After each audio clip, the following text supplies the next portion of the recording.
Hello everyone, my name is Ajinka and from today we are going to start a new series on this channel. So series will be on how to use Android Studio for your Android development, or we can say Android development, Android native development. Okay, so I'm not going to show you the installation process as it's already available on YouTube, so you can watch any video and refer it.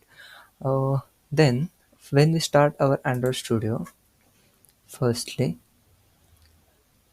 after successful installation you will see something like this.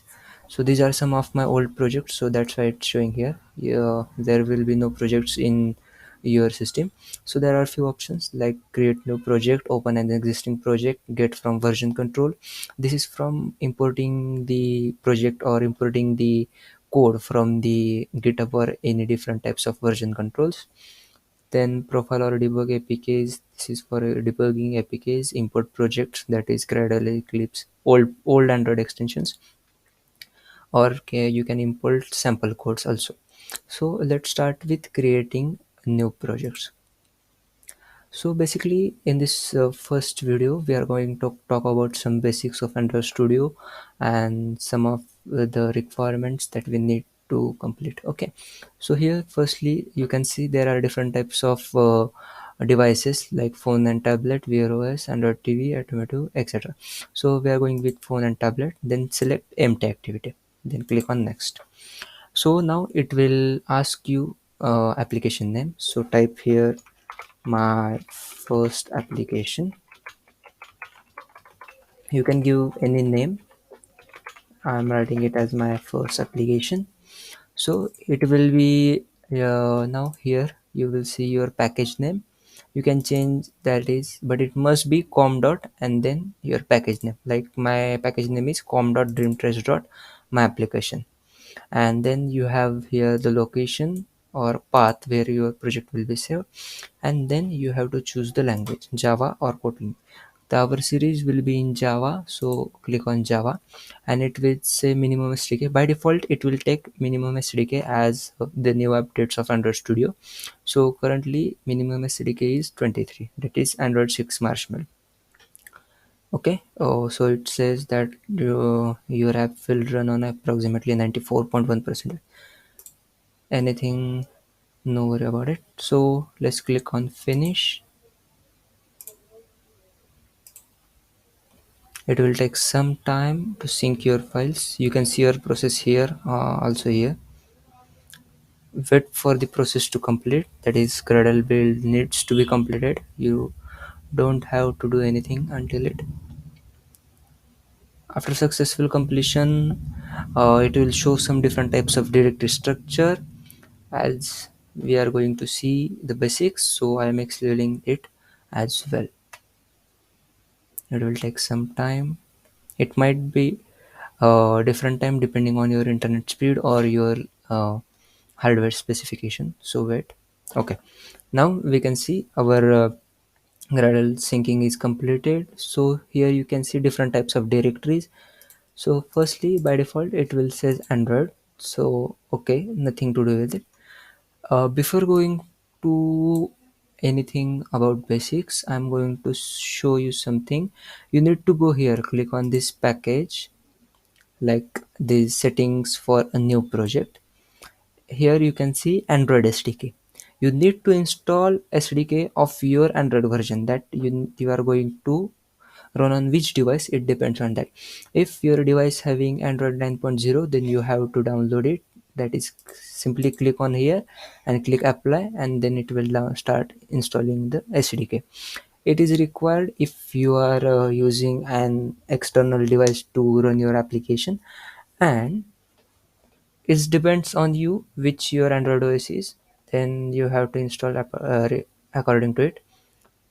And if you want to use the emulator, if your hardware configuration is very good, so you can go with emulator, or your RAM is higher than 8 GB, you can go with emulator.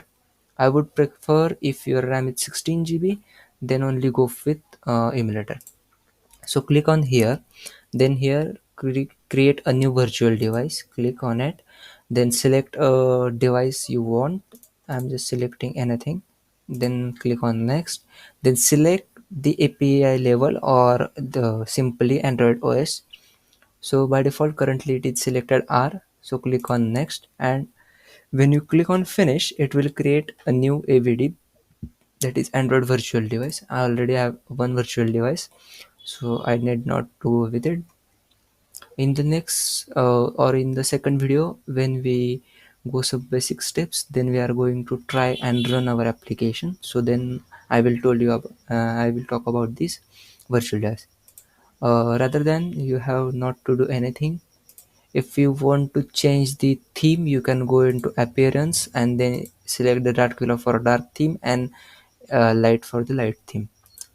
Okay, here are some settings you can check and change if you need. Okay, otherwise no need. Then let's see the directory structure. Okay, so here firstly, in the app folder there is first file, that is manifest. There is first folder called manifest, or there is only one file, that is android manifest.xml.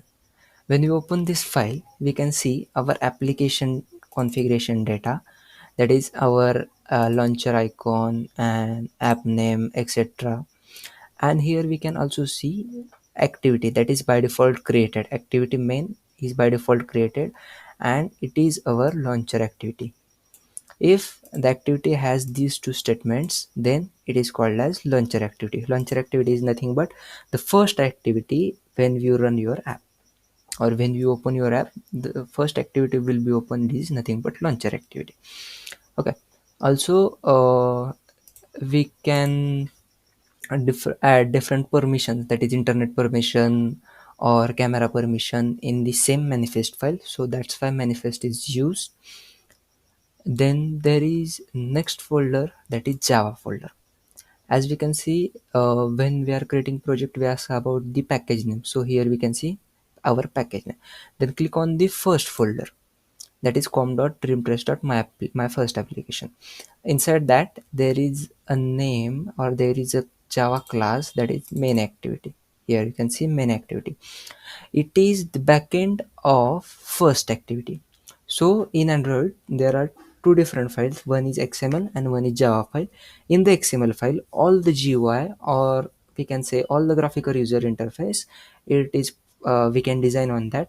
And in the Java file we can do the backend, or we can do on click events or something like that. Anything you want to do, that is inside in Java. And for different types of GUI we use XML files. Okay, so this is, and these two are automatically created, so we are not going for it, just leave it as it is. Then in the resource folder there are four different folders or directories, that is first one is drawable, second is layout, third one is map, and fourth one is values. So inside drawable we can see there are two by default created file, and these are nothing but our icons, or we can say these are our backgrounds of our application icon. So these two files automatically created. If you change, or if there is a need of any PNG or any media, like audio resource, video resource, image resource, then we have to place it inside the drawable folder. So that's why drawable is used for the media purpose. Then the next one is layout file. So here all the types of GUI files that we create in the project, that are placed here, and you need to insert, or you need to create layout files inside the layout directory. Like here by default it is created the main layout file, like for the main activity, or we can say launcher activities GUI. We can design here, as you can see different types of palettes are here, different types of buttons, image view, like so. We are going to talk about this in next video, so leave it. Then the third one is map. So here the actual icon, depending on the size or depending on the resolution of your phone, we can set different types of icons. So here are the different types of icons. This is the simple icon, and these are for rounded icons. As you know, there are in some system icons are rounded, and in some system there are in square. So that's why these different two folders acquired. So this is for, in simple words, drawable is for media resource, layout is for GUI resource or layout files, bitmap is for logo and different types of pixelized logos. And in values folder there are three different files, or we can say three different files, that is themes, strings and colors. So basically colors is nothing but it shows the color scheme of your app. You can change the color code by here to change the application theme colors. Like these are some predefined colors, you can change or you can add new colors as if you want, otherwise you can use the same. So then there is a file called string.xml where you can store your string resources. Like here, the first string, that is only my first application is stored, which is used by manifest file. Here you can see @string app name. So that's why string file is used. You can define different types of string and use it whenever you want. In Android, we use one string or one text multiple times. That's why this kind of resource file or this kind of value file we use. Okay, then there is two different files under the theme, that is theme.xml and themes.xml night. This is for light theme and dark theme type of concept. So you can change the colors, as you can see here already, color primary variant, color on primary, etc. So by default I am going to leave it as it is. You can also leave it as it is. So if you want to change, you can change. Okay, the next structure is Gradle Scripts. So here there is not need to check all files. Only two files are needed. That is build.gradle project and build.gradle module. These two are main files where we can add our external libraries, or we can implement external GitHub links so that we can use that resources. So in the build.gradle file, it shows some of the repositories we are using, that is Google and JCenter. It is by default, so no need to do anything. And in battle.gradle file, sorry, build.gradle application, or you can say module, you can see here by default ID of your application is com.android.application. Then compile SDK version. It will take automatically the latest Android version. Then here you can see minimum SDK version. The devices before API level 23 cannot run, or this app cannot run on versions that is 22, 21 or less than that. So that's why. So here version code and version name, this is needed for when you publish your app on Play Store or any platform. So then we will talk about it. And here in dependency section we can add different types of implementation or different types of libraries. So there are some libraries for like, consider you need a use of card view, so there is different types of card views available. So you need to firstly implement those libraries and then you have to, or then you will access to use the library. So that's why these two files are important rather than going and so this is all the directory structure. I'm closing all the files as for now. Okay, so now if you see here, there is a file. In file you can create a new project from here or import project from here, and different types of, if you want to create a new activity or like say new screen, then you have to create it here. Then fragment, these are some of different types used in development. I will be talking about that later. Also image assets, vector assets, like so. Okay, you can also open the recent project or close the current project, etc, etc. Then the main step is this button. If you having an emulator, you will see this play button, and if you connected your device, then you will get this kind of like select your available device, or it will show available devices.